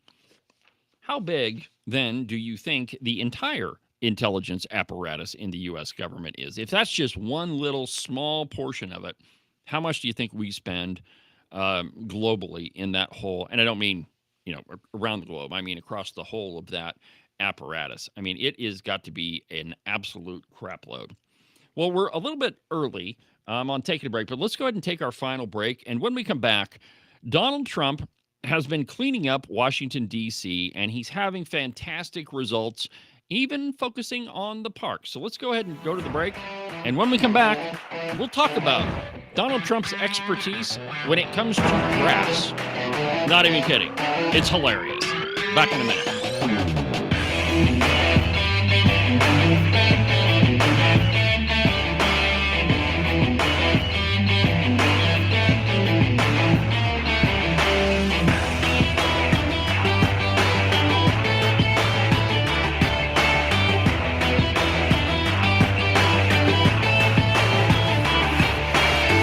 Are you tired of all the meaningless political drivel floating around right now? Endless commentary that really doesn't have anything backing it up? Do you long for the days of true investigative journalism coming from an authoritative source who really doesn't care how popular and apparently good-looking a politician is? Fortunately for you, that's what I do on Cowboy State Politics.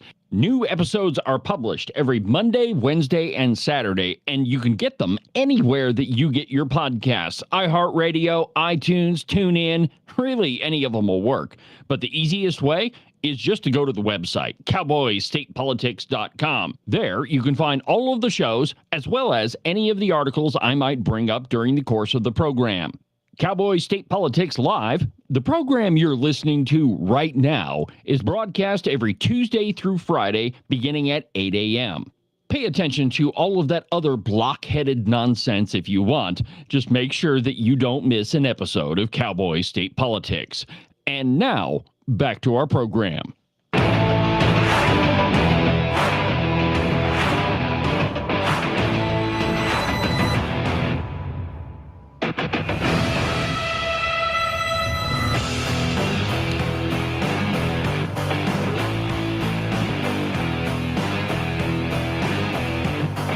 Once again, the media is going after Donald Trump for doing something entirely normal, something that every leader would do, but apparently the media doesn't want Donald Trump doing it. Welcome back to the program, my friends. It's Open Line Friday on Cowboy State Politics. If you want to be a part of the program, the phone number in the studio is 307-374-8989. If you got something on your mind, go ahead and give me a call, and we'll talk about it. 307-374-8989. Now, Trump, he often does things that you and I would do that we find entirely normal. So, for example, if you're the boss, a good boss, at least every once in a while, maybe not regularly, but a good boss will say, hey, let's go to lunch, or why don't I order pizza? And say, I love you guys. That is a great idea. I'm getting hungry. Yeah, too bad we do this show in the morning, and it's way too early for pizza, and that's what I had for dinner last night, so no pizza. And you don't even really like to eat that much, though lunch is very important in Agent 29's world. Don't even try calling him during lunchtime. You'll get a really irritated reply. I'm having lunch. I'll call you back later. My nap. I have to have my nap. Well, he does. I mean, it's a little growly when he doesn't have a nap. But recently, Donald Trump treated the police and National Guard to dinner while thanking them for the D.C. crime cleanup. And as I told you yesterday on the program, that crime cleanup is remarkably effective. It's amazing what you do when you actually arrest criminals. That crime drops, and you actually start getting some thugs off the street. It's a remarkable coincidence, and I'm not exactly sure how it works out, but apparently it's working. And I quote, President Donald Trump brought pizza and hamburgers for members of law enforcement and the National Guard on Thursday and thanked them for the efforts in cracking down on crime in Washington, D.C. Trump, accompanied by Attorney General Pam Bondi and Doug Burgum, met with law enforcement from various agencies, ranging from the U.S. Marshals to the D.C. Metro Police and the United States Park Service, Park Police, and several others. Trump commended the officers for doing an amazing job since he took federal control of the city and took control away from criminals. Quote, we appreciate it, and the numbers are down like we wouldn't believe, but we believe it, he said. Now, I've got a little piece of a video where he continues after he thanked everybody, and he starts talking about parks. Go ahead and play the video. I think it's Trump fixing the parks. You should have it. If not, I can play it.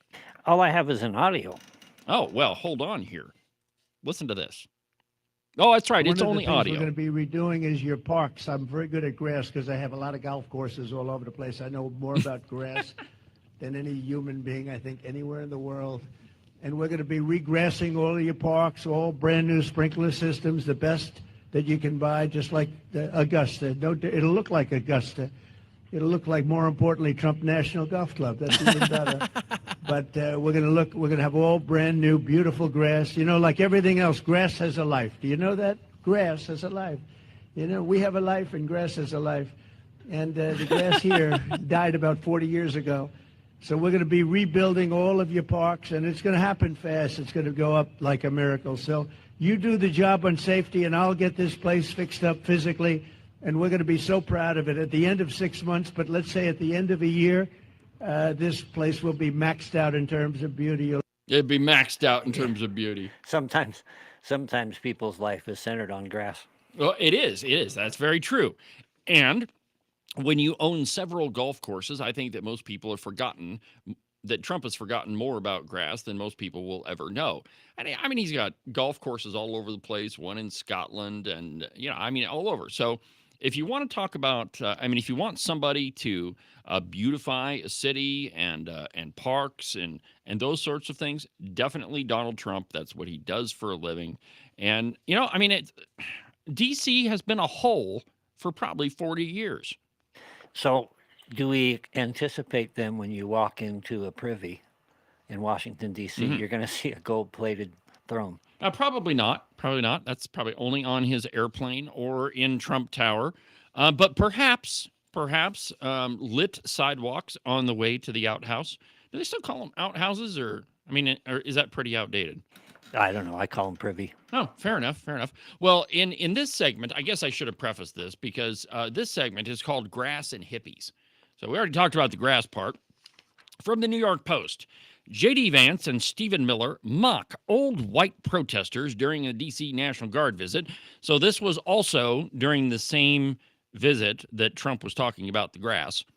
Yeah, more people who know about grass here. The old hippies. Now, yeah, that's true. These people also know a lot about grass, some of which was probably poisoned when Donald Trump was beautifying the park. From the New York Post, and I quote, Vice President J.D. Vance and top White House advisor Stephen Miller ridiculed old white protesters who hurled excuse me. Oh, man, old white protesters put something in your throat. Anyway, so J.D. Vance, Stephen Miller, they're in the middle of all these protesters, and here is what they had to say. Play that one.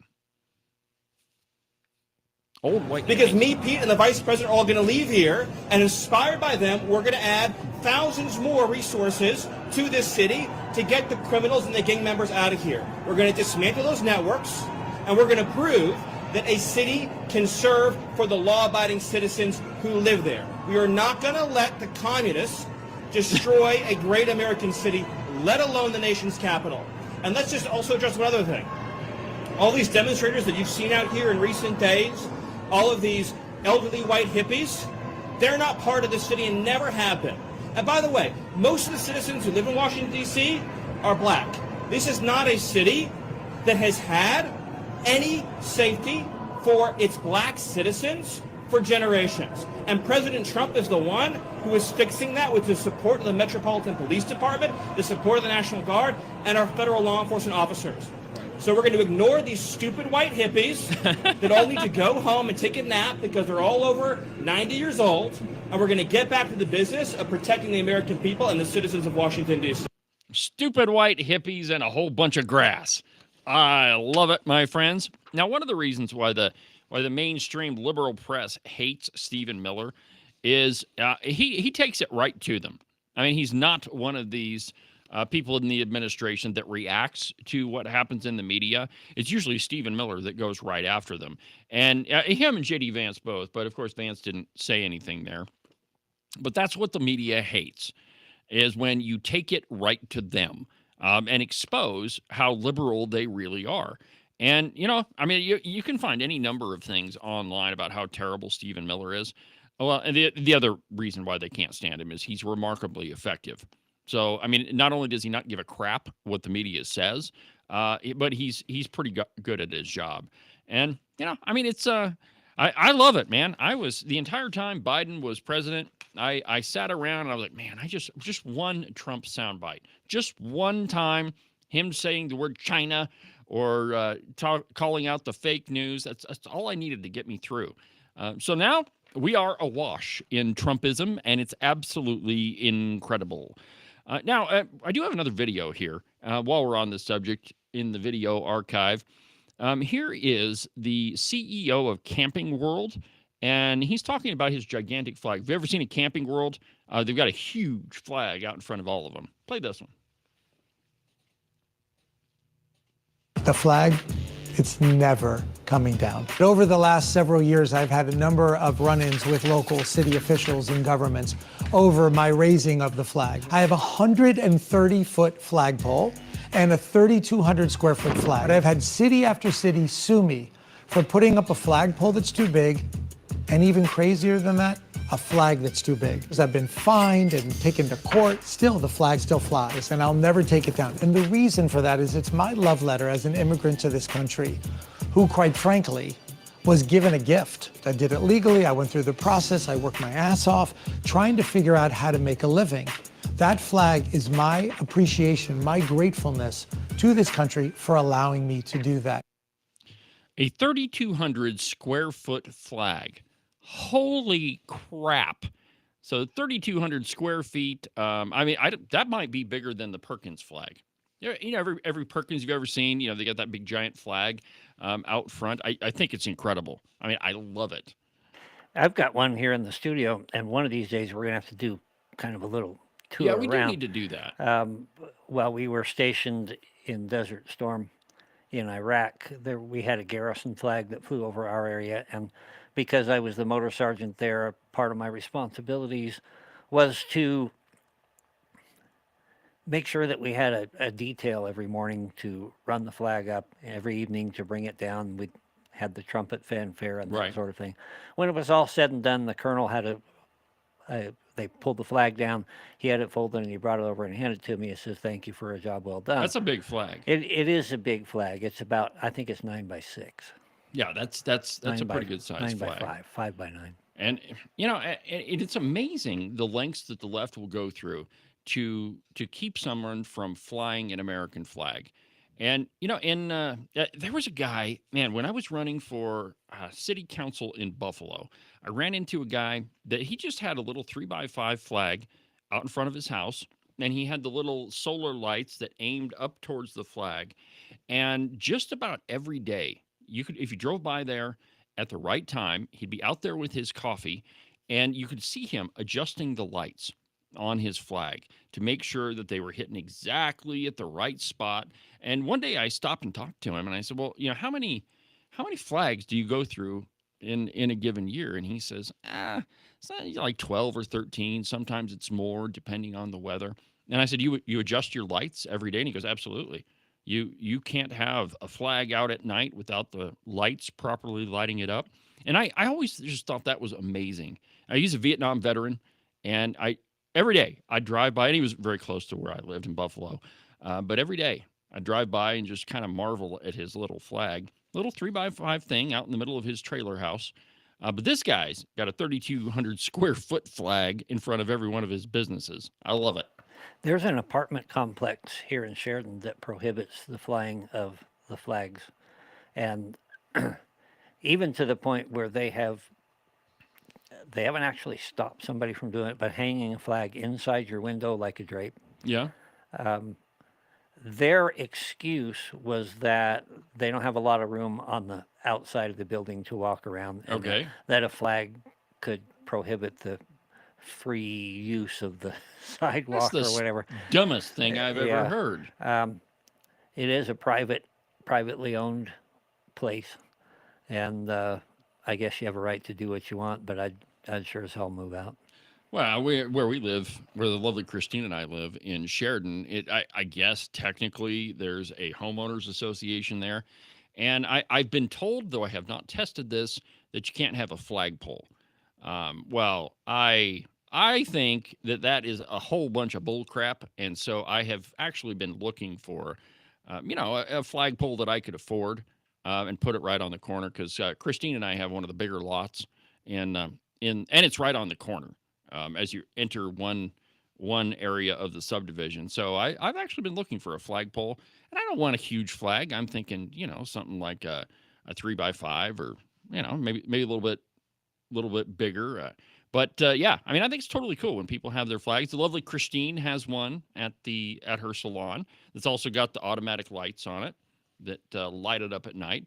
So anyway, I think it's incredible that people are patriotic and they want to have our nation's symbol out in front of their house. But not us. You'll seldom see a flag around here. Yeah, you won't see any flags in the Cowboy State Politics studio. I mean, they're really hard to come by. In fact, we might be. Oh, wait, no, there's one, and there's another one. Anyway, moving on from the Federalist, a devastating expose on the Dems' electoral collapse shows that the media, and I know this is going to be shocking for you, that you may not quite believe it, but the media lied about Trump's 2024 win.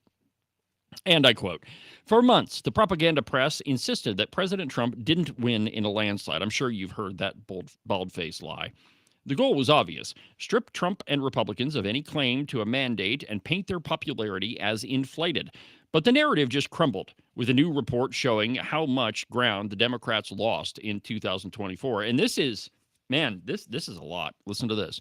A New York Times analysis, let me repeat that, New York Times analysis found that, quote, the Democratic share of the electorate decreased in 30 states, 30, between 2020 and 2024, while Republicans either expanded their advantage or closed the gap with Democrats in all of them.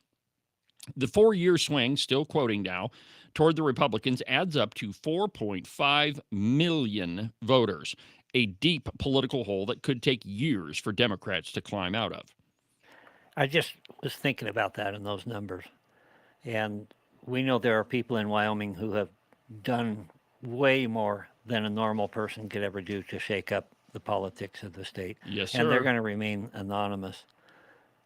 But when you look at the nation, and you look at somebody like Charlie Kirk, and what a difference he is making. And I guess I would challenge my audience. You may think that maybe it's easier just to keep your head down and be quiet. It's not. The more people stand up and stand up for what is right, stand up for what we believe in, for what made this country what it is, the easier it becomes. Well, and the more effective I can we tell are. you for a fact, Ken, that the very first thing that the left, the Democrats, and the Redcoats do, and by the way, this includes some of the more radical elements of the Republican Party that really are working for the Redcoats. They just claim to be conservatives. There's a whole bunch of those. But their very first thing, the very first thing that they do is they attack the people that are speaking the truth, because they know, and this is something we talked about at Bible study the other day, that everybody intuitively knows the truth when they hear it, whether or not they acknowledge that it's the truth. I don't think that there's a single person that, when confronted with the truth, doesn't at least consciously know, yeah, okay, that's true. Now, they may not say, okay, yeah, that's the truth, but they know it. So the appropriations meeting that I just got back from was held in Du Bois at the museum there. Yeah. And I love that place. Diane and I were walking through it one afternoon, and among the things that are in there are this searchlight. It's massive. It's probably 4 feet across and big old mirror in there. Wow. You know? And she said, man, there's no hiding from that. No. And I said, yeah, we call that the Freedom Caucus. But think about this, right? Now, anytime you speak the truth, and this program is a great example. Like, when I started the show, there wasn't any conservative media, and it didn't take very long. I would say a month or two of going from nobody knowing what Cowboy state politics was to everybody in the media knowing what Cowboy state politics is. It didn't take long at all. And there have been so many stories that I've broke, both on criticizing conservatives and liberals and redcoats. Liberal redcoats, they're kind of the same thing. But the very first thing that happens is they attack the messenger, that they go after. And, this program has had a lot of people go after it. And you'll notice that it really hasn't stopped. In fact, it's gotten bigger. And one of the reasons for that is we speak the truth on this program. Right, wrong, or indifferent, I don't really care. If you say that you're a conservative, you do something bad, I'm going to talk about it. Maybe we should get permission to use that song, I'm Still Standing. Yeah, maybe. We'll see. Yeah. Well, here's one. Let's see. We got about 15 minutes, and I've got a couple of stories here. This one, and there have been quite a few really cool Second Amendment stories lately. Here's another one of them. That's great.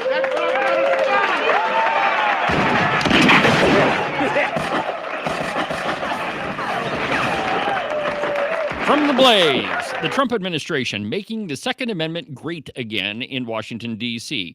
And I quote, the recent federal takeover of Washington, D.C. appears to have had the intended effect, improving public safety. And the Trump administration is now on a roll, working not only to clean up the streets, but to make private gun ownership great again.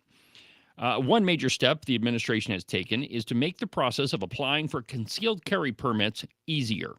According to a recent report by Fox News Digital, Trump's Making D.C. Safe and Beautiful task force is doing just that. Quote, President Trump is not only stopping violent crime in D.C., he's also streamlining the permitting process for law-abiding residents.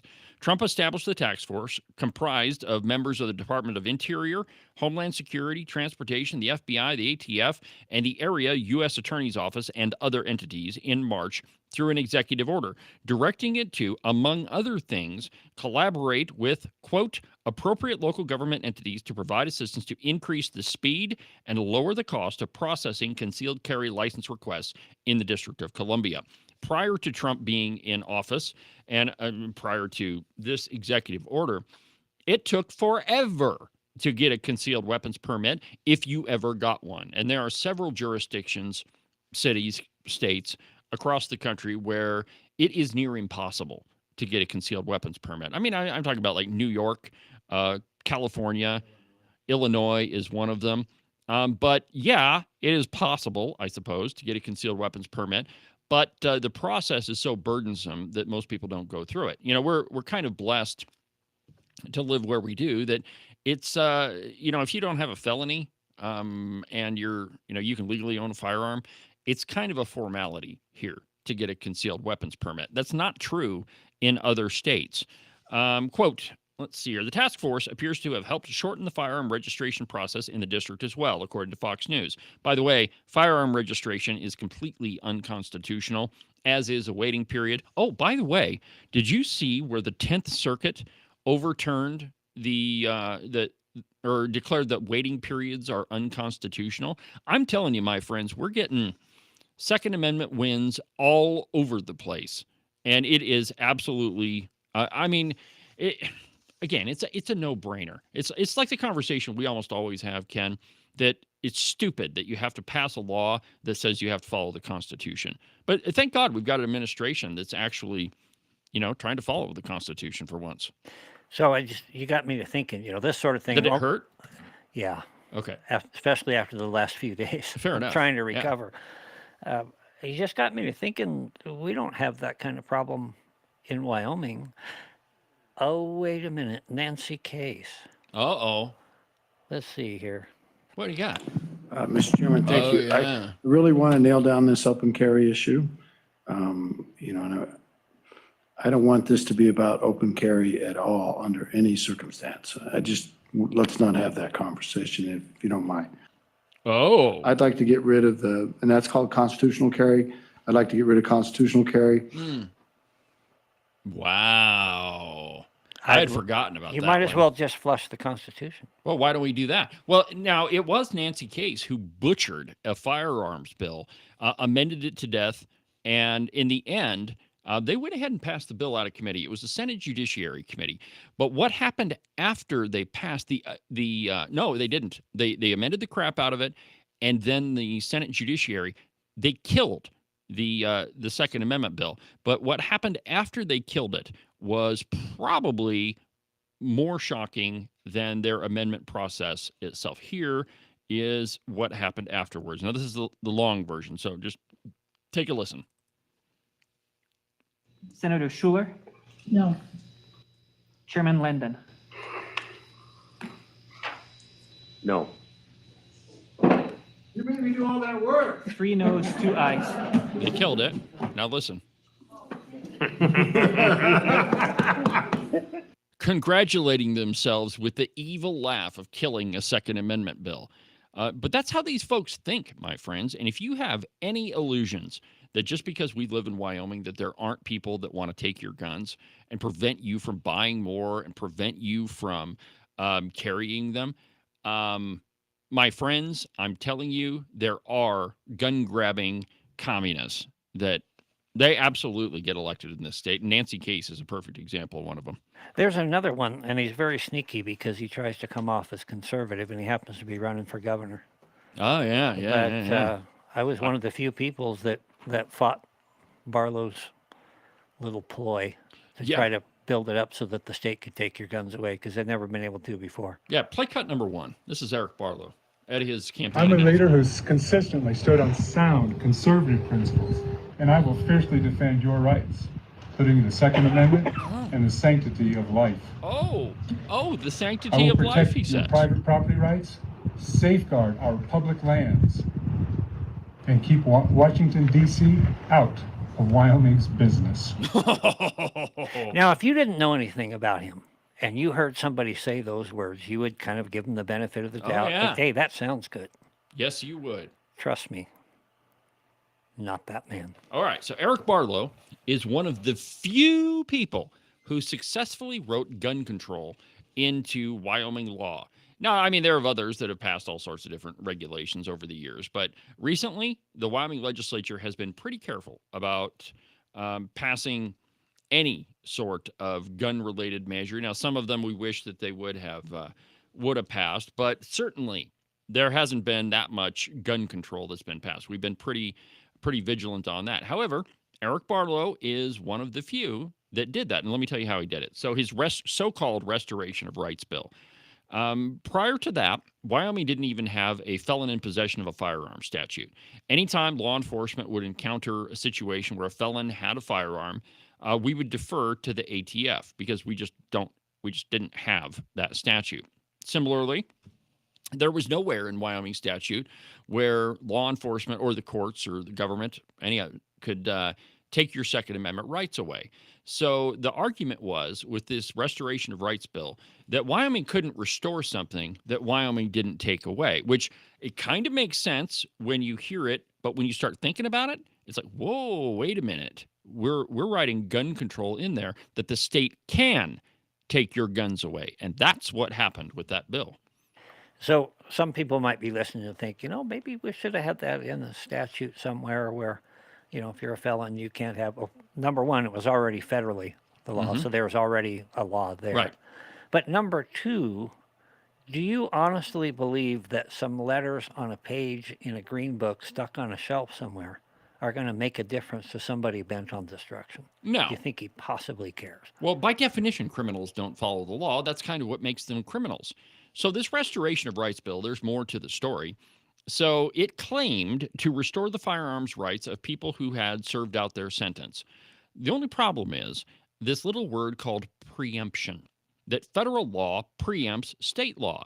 And so the bill, when it passed, led everybody to believe that the state of Wyoming could give their gun rights back. And so upon its passage and signing by the governor, the Department of Corrections went about issuing certificates that literally said that your rights are restored.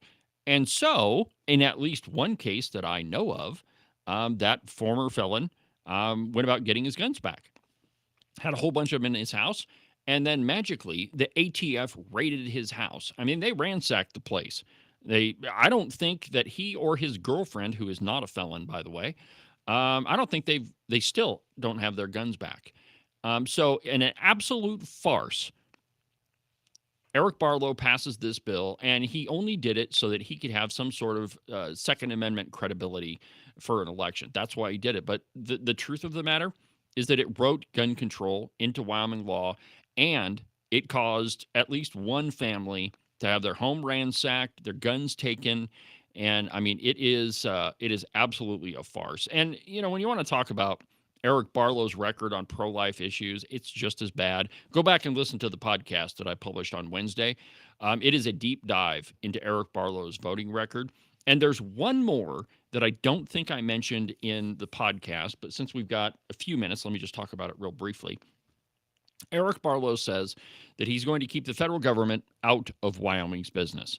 Well, let's not forget that Eric Barlow was the Speaker of the House during the 2021 special session, which the only reason that they went into special session was to deal with Biden's vaccine mandate. That's the only reason, the stated only reason. Eric Barlow either killed or sent bills that would actually do something to committees where he knew that they would die. And in the end, the only thing we got out of it was a little bit of money to the Attorney General for lawsuits. Eric Barlow didn't do a darn thing to keep the federal government out of Wyoming's business. That is a bald-faced lie on his part.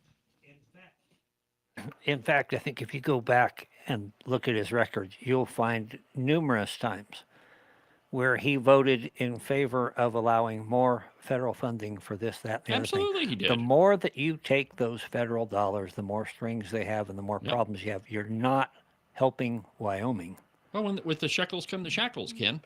And Eric Barlow, I don't think that he's met a federal dollar or a taxpayer dollar that's been divvied out from the federal government that he didn't like. And I mean, it is clear as day. And when you vote with the Democrats over 81% of the time for your entire career, over a decade, there's a whole bunch of federal interference that you've voted for. And, the trouble with having a legislative record is there's plenty to talk about when it comes to Eric Barlow. Now, if he was as conservative as he claims, well, then no problem. But that's not the case with Eric Barlow. I was just reminded of an old soundbite that this is comparing Canada and the U.S. in their approach to Second Amendment. To prevent the possibility of being attacked in your home, leave your fobs at your front door. Because they're breaking into your home to steal your car. They don't want anything else. So that was Canada. Yeah. Go ahead and just give them Somebody's keys. breaking in your house, you're more than welcome to shoot them in Santa Rosa County. We prefer that you do, actually. We have a gun safety class we put on every other Saturday. And if you take that, you'll shoot a lot better, and hopefully you'll save the taxpayers money. It's a totally different attitude. And frankly, that's one of the things that I love about living in Wyoming is that this is a gun culture. And I think one of the reasons why we have a low crime rate, well, it has a lot to do with having a low population too, but the likelihood that about 1 or 2 out of every 4 or 5 people you run into are packing a gun is pretty high. Even people that you may not suspect. But if there's a high possibility that you're going to be shot when you try to break into somebody's house, you're probably not going to break in there. Well, my friends, we've burned up another busy broadcast week on the program. Make sure that you don't miss a single episode of Cowboy State Politics. Weekend Update is tomorrow. You don't want to miss that one. And definitely, if you haven't listened to the Eric Barlow episode, go back and listen to that one. It's really good. When you said make sure you don't miss a single episode, are you trying to make me feel bad because I'm going to miss several next week? Well, I mean, you are off doing this whole representing the people stuff. Yeah. I mean, I guess Somebody's got to do it. I guess that's kind of important. But anyway, my friends, have a good weekend. I'll see you back here on the live show on Tuesday. I'm David Iverson, and this is Cowboy State Politics. Have a good weekend, my friends.